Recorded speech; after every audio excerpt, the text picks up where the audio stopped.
Deux matchs, deux défaites après l'Uruguay. L'équipe de France est inclinée 3-0 face au Brésil.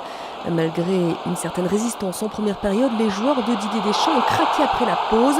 Oscar, Hernanes puis Lucas sont marqués. Une véritable humiliation et surtout un constat. À 1 an de la Coupe du Monde au Brésil, l'équipe de France n'est pas prête et la tournée sud-américaine est complètement ratée. Une désillusion et des interrogations. Comme face à l'Uruguay, la France s'est créé peu d'occasions. Les Bleus qui n'avaient plus la tête ni les jambes en fin de rencontre ont finalement sombré face à la Seleção et enregistrent leur 4e défaite en 5 matchs cette année. La tournée en Amérique du Sud avec certains petits nouveaux à virer au fiasco. Rien de bien rassurant à 1 an de la Coupe du Monde. Prendre le temps de faire l'analyse. Il y a eu des choses positives aussi. Il faudra repartir dans notre objectif, celui de revenir ici dans 1 an. Cet automne, l'équipe de France va rencontrer la Géorgie, la Biélorussie et la Finlande. Objectif préserver au moins la 2e place de son groupe pour espérer jouer les matchs de barrage qualificatifs pour la Coupe du Monde. Besoin encore de beaucoup de travail pour pouvoir arriver à un certain niveau et se permettre de jouer les favoris. Même si l'équipe de France semblait fatiguée lors de cette tournée de fin de saison, le chemin pour les Bleus s'annonce encore long.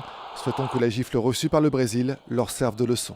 Et prochain rendez-vous des Bleus, justement, un match amical en Belgique, puis rendez-vous en Biélorussie, puis en Géorgie dans le cadre des qualifications à la Coupe du Monde.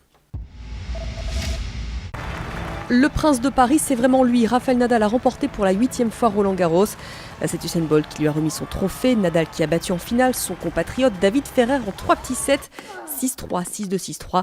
Une performance remarquable, surtout quand on sait que Nadal, blessé au genou, a dû faire une pause de 7 mois et qu'il n'est revenu qu'en février.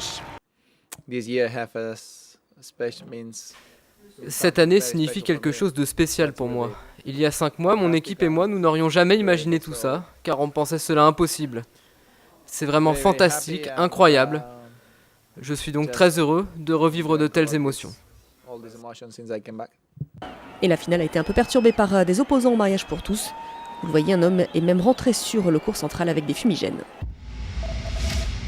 Miami revient à 1 partout en finale NBA. Le Heat a remporté le 2e match largement, 103-84. Et pourtant, San Antonio menait 62-61 à 3 minutes de la fin du 3e quart-temps. Tony Parker, ce coup-ci, s'est montré plus discret avec 13 points. 3e victoire de la saison pour Sébastien Vettel. Il a remporté le Grand Prix du Canada devant Fernando Alonso et Lewis Hamilton. À noter la très belle 6e place de Jean-Éric Vergne, le Français qui a signé tout simplement le meilleur classement de sa carrière au volant de sa Toro Rosso.